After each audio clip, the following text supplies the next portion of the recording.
Hey guys, welcome back to Halftime. Now, we made out a call to find the biggest Serie A fans all across the country, and this one took us by surprise. We were contacted by the Federal Minister of Immigration, Marco Mendicino, who happens to be a die-hard Roma fan. So today we have got him on the show, and he's going to be talking to all of his fellow Romanistas. Marco, this is it, your big debut during Serie A. How do you feel? Well, first, I'm super stoked because, as you pointed out, I am a true Giallorossi fan, and stoked about being able to talk to you about my own journey in becoming a fan of AS Roma. It's always a roller coaster, always something that is very passionate, runs through the veins of any Italian, frankly, of anybody around the world. But yeah, it's great to be with you. And now I want to talk to you a little bit about your journey in becoming a Roma fan. Was it something that was always in the family? Just Roma was the way of life?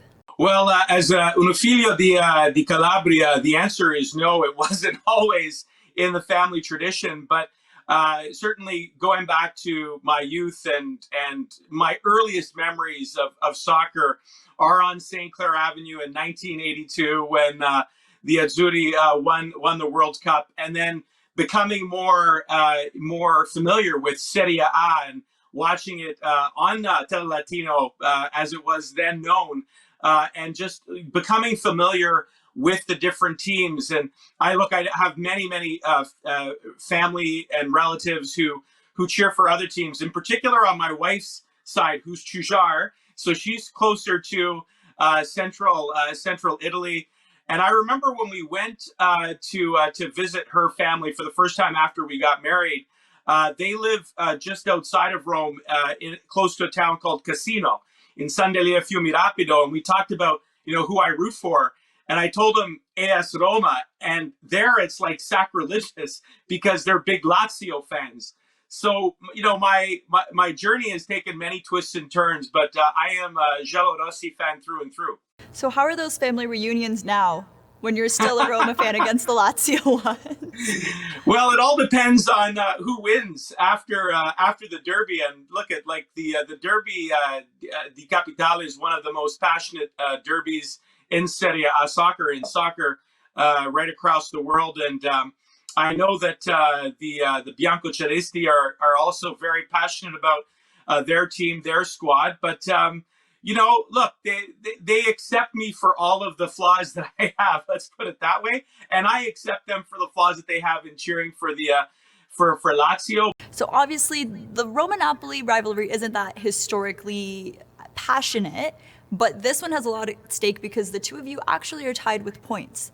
So what is your prediction? What is the current score at halftime of the Roma-Napoli match? So I predict at halftime 1-0 Roma, and my prediction coming out of the result is a very narrow but important win, 2-1 for the Giallorossi.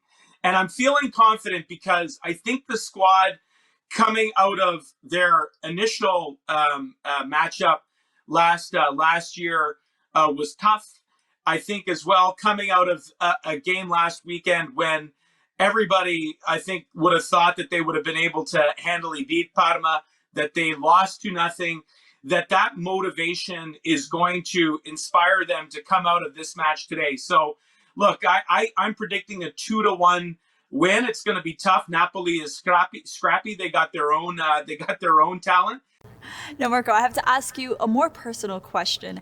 Has being a Roma fan ever interfered with your job? Have you ever had to make the difficult decision of giving citizenship to a Lazio fan?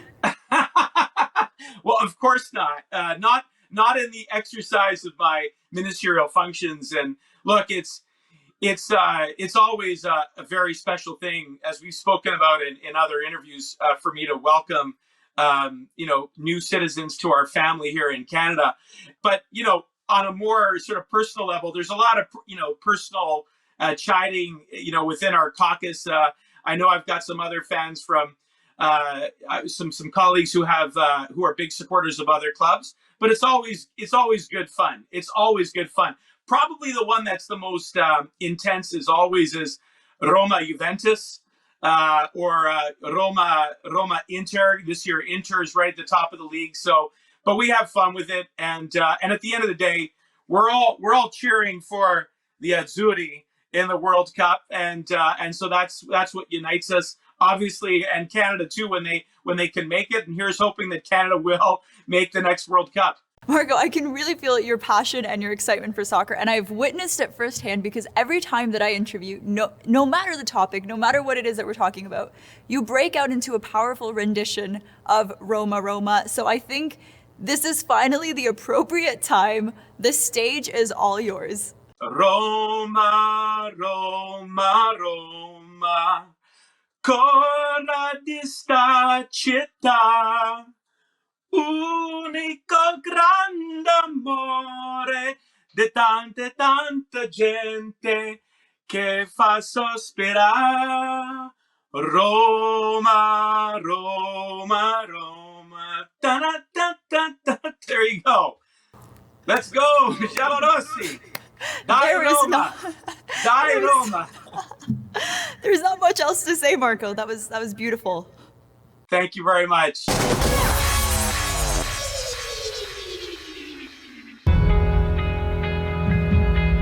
Siamo in tanti. We are many. Siamo uniti. We are together. We are different. Siamo diversi. Ma siamo uguali. We are equal. Keep racism out. Contro il razzismo. We are against racism. Contro il razzismo. Keep racism out. Out. We are against racism. Contro il razzismo. Contro il razzismo. Keep racism out. Keep racism Out.